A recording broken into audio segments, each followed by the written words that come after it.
So അതേപോലെ തന്നെ നമ്മളുടെ സൈബേസിസ് റിസർച്ച് സെന്ററിൽ നമ്മൾ ഒത്തിരി കോഴ്സ് പ്രൊവൈഡ് ചെയ്യുന്നുണ്ട്. അതായത് മെയിൻ ആയിട്ട് diploma course almost 6 months duration ഉള്ള ഒരു ഡിപ്ലോമ കോഴ്സ് പ്രൊവൈഡ് ചെയ്യുന്നുണ്ട്. ഓക്കെ, അതിന്റെ വരുന്നത് diploma in logistics and supply chain management എന്നാണ്. അതിൽ വരുന്ന ടോപ്പിക്സ് 5 മൊഡ്യൂളാണ് വരുന്നത്. Logistics management, entire logistic process എന്താണ് വളരെ ഡീപ്പായിട്ട് വിത്ത്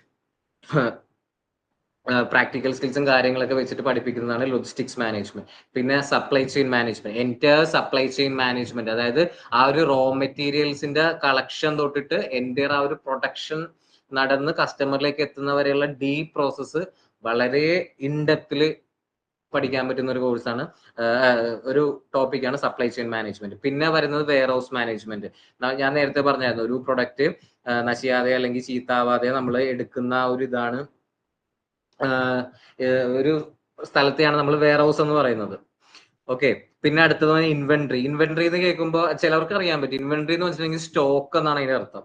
ഓക്കെ, അപ്പൊ ഫിനിഷ്ഡ് പ്രൊഡക്ട്സും സ്റ്റോക്ക് ആണ്, ഈ റോ മെറ്റീരിയൽസും സ്റ്റോക്ക് ആണ്. അതായത് ഒരു ഫിനിഷ്ഡ് പ്രൊഡക്റ്റ് ഉണ്ടാക്കാൻ വേണ്ടിയിട്ടുള്ള റോ മെറ്റീരിയൽസും അതേപോലെ ഉണ്ടാക്കി കഴിഞ്ഞ ഫിനിഷ്ഡ് പ്രൊഡക്ട്സിനെ നമ്മൾ സ്റ്റോക്സ് എന്ന് പറയും. ഓക്കെ, സോ അത് പ്രോപ്പർ ആയിട്ട് മെയിൻറ്റെയിൻ ചെയ്യുക, മാനേജ് ചെയ്യുക. സോ ഇതൊക്കെ ഒരു വലിയൊരു ആസ്പെക്ട് ആണ്. സോ ആ ഒരു ടോപ്പിക് വരുന്നുണ്ട്. പിന്നെ അതേപോലെ പ്രൊഡക്ഷൻ മാനേജ്മെന്റ്.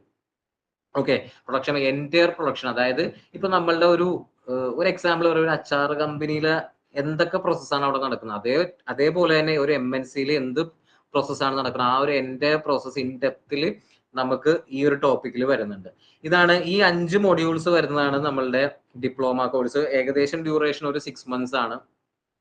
ഓക്കെ, ഇതൊരു കോഴ്സ്. പിന്നെ അത് കൂടാതെ നമുക്കൊരു PG ഡിപ്ലോമ കോഴ്സ് വരുന്നുണ്ട്. അത് post graduate diploma in logistics and shipping management. Okay, ഇത് 2 സെമസ്റ്റർ ആയിട്ടാണ്, ഓൾമോസ്റ്റ് 1 year ആണ് ഇതിന്റെ ഡ്യൂറേഷൻ എന്ന് പറയുന്നത്. അപ്പോൾ ഇതിൽ ഫസ്റ്റ് സെമസ്റ്ററിൽ വരുന്നത് നേരത്തെ നമ്മൾ പറഞ്ഞ പോലത്തെ, അതായത് ആ ഡിപ്ലോമ കോഴ്സിൽ വരുന്ന 5 മൊഡ്യൂള്. പിന്നെ സെക്കൻഡ് സെമസ്റ്ററിലാണ് കുറച്ചും കൂടെ ഭയങ്കര, നമുക്ക് ഇപ്പൊ ഈ ഡിപ്ലോമ കോഴ്സ് പഠിച്ചാൽ വളരെയധികം ജോലി സാധ്യതകൾ, എന്നാൽ പോലും ഈ ഒരു ഷിപ്പിംഗ് എന്ന് പറഞ്ഞൊരു ഇത് പഠിച്ചിട്ടുണ്ടെങ്കിൽ നമുക്ക് എബ്രോഡ്, അതല്ലാന്നുണ്ടെങ്കിൽ ടോപ്പ് MNCയിലൊക്കെ ജോലി കിട്ടാനായിട്ട് സാധ്യതകൾ വളരെ കൂടുതലാണ്.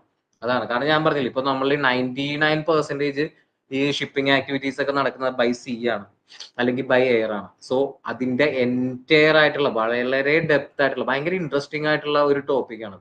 ഇത് പഠിച്ചാൽ നിങ്ങൾക്ക് വളരെയധികം ഉപകാരപ്പെടുന്ന ഒരു ഇതാണ് ഷിപ്പിംഗ് മാനേജ്മെന്റ്. സോ അതിന്റെ ഷിപ്പിംഗ് മാനേജ്മെന്റ് എന്ന് വെച്ചാൽ എന്താണ്, അതിൽ എന്റെ പ്രോസസ്സ് എന്താണ് നടക്കുന്നത്, പിന്നെ മൾട്ടി മോഡൽ ട്രാൻസ്പോർട്ടേഷൻ, പല ടൈപ്പിലുള്ള ട്രാൻസ്പോർട്ടേഷൻ മോഡ്സ് ഏതാണ്, പിന്നെ ഷിപ്പിംഗ് ഡോക്യുമെന്റേഷൻ, അതായത് ഈ ഒരു രാജ്യത്ത് നിന്ന് മറ്റൊരു രാജ്യത്തേക്ക് സാധനങ്ങൾ എക്സ്പോർട്ട് ഇമ്പോർട്ട് ചെയ്യുമ്പോൾ അതിൽ ഒത്തിരി ഫോർമാലിറ്റീസ്, ഒത്തിരി ഡോക്യുമെന്റേഷൻ വരുന്നുണ്ട്.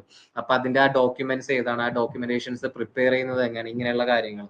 പിന്നെ ഷിപ്പിംഗ് ബിസിനസ് എന്ന് ഉദ്ദേശിക്കുന്നത് പല രാജ്യങ്ങൾ തമ്മിലുള്ള കുറെ ബിസിനസ് കൺവെൻഷൻസ് ഒക്കെ ഉണ്ട്, നമ്മൾ കേട്ടിട്ടുണ്ടാവും. ഇപ്പോ ഇന്ത്യയും ചൈനയും തമ്മിൽ ഉള്ള ബിസിനസ് ഇത്, അതേപോലെ സീ റൂട്ട്സ്, പല പണ്ട് നമ്മള് ഈ എന്താ പറയാ, ഈ ചൈനയായിട്ടുള്ള അല്ലെ സിൽക്ക് റൂട്ട് എന്നൊക്കെ പറയത്തില്ലേ, പണ്ട് പല ഈ ഫോറിനേഴ്സ്, ഈ ഡച്ചും ബ്രിട്ടീഷൊക്കെ വന്നിട്ട് ഇന്ത്യയിൽ നിന്ന് കുറെ സ്പൈസസ് ഒക്കെ കൊണ്ട്, അപ്പൊ അന്ന് തൊട്ടേയുള്ള കുറെ സീ റൂട്ട്സ് ഉണ്ട്. നിങ്ങൾ കേട്ടിട്ടുണ്ടാവും ഈ സൂയിസ് കനാല്, അങ്ങനെയുള്ള കുറെ ആർട്ടിഫിഷ്യൽ കനാൽസിനെയൊക്കെ പറ്റി. സോ അങ്ങനെയുള്ള കുറെ സീ റൂട്ടിനെയൊക്കെ പറ്റി പഠിക്കുന്നതാണ് ആ ഷിപ്പിംഗ് ബിസിനസ് എന്ന് പറയുന്നത്. പിന്നെ എക്സിം ട്രേഡ് എന്ന് വെച്ചിട്ടുണ്ടെങ്കിൽ എക്സ്പോർട്ട് ഇമ്പോർട്ട് ട്രേഡ്. അപ്പൊ അതിന്റെ ഫോർമാലിറ്റീസ് എന്താണ്, അതിന്റെ ഏതൊക്കെ രാജ്യങ്ങൾ, എന്തൊക്കെ ട്രേഡ് നമുക്ക് നടത്താൻ പറ്റും, ഒരു രാജ്യത്ത് നിന്ന് അഴക്കാൻ പറ്റുന്ന സാധനങ്ങൾ, ഡേഞ്ചറസ് ഗുഡ്സ് എന്നൊക്കെ ഉണ്ട്. അതായത് ഒരു രാജ്യത്ത് നിന്ന് മറ്റൊരു രാജ്യത്തേക്ക് അഴക്കാൻ പറ്റുന്ന കുറെ ഗുഡ്സ് ഉണ്ട്, അഴക്കാൻ പാടില്ലാത്ത കുറെ ഗുഡ്സ് ഉണ്ട്. സോ അങ്ങനെയുള്ള ഇതൊക്കെ വരുന്നതാണ് ആ എക്സ്പോർട്ട് ഇമ്പോർട്ട് ട്രേഡിൽ വരുന്നത്.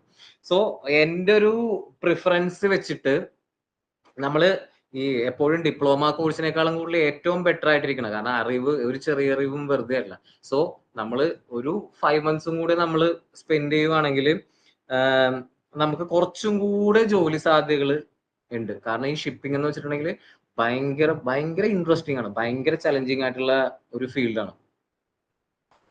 സോ ഇതാണ് നമ്മളിപ്പോ കറന്റ് മെയിൻ ആയിട്ട് ഇപ്പൊ സൈബേസിസ് റിസർച്ച് സെന്റർ പ്രൊവൈഡ് ചെയ്യുന്ന 2 കോഴ്സുകൾ. ഓക്കെ, സോ ഇത് ഓൾമോസ്റ്റ് 13 വർഷമായിട്ട് ലൈവ് ആയിട്ടുള്ള ഒരു കമ്പനിയാണ്. സോ നമുക്ക് 100% ട്രസ്റ്റ് ചെയ്യാൻ പറ്റുന്ന ഒരു കമ്പനിയാണ്.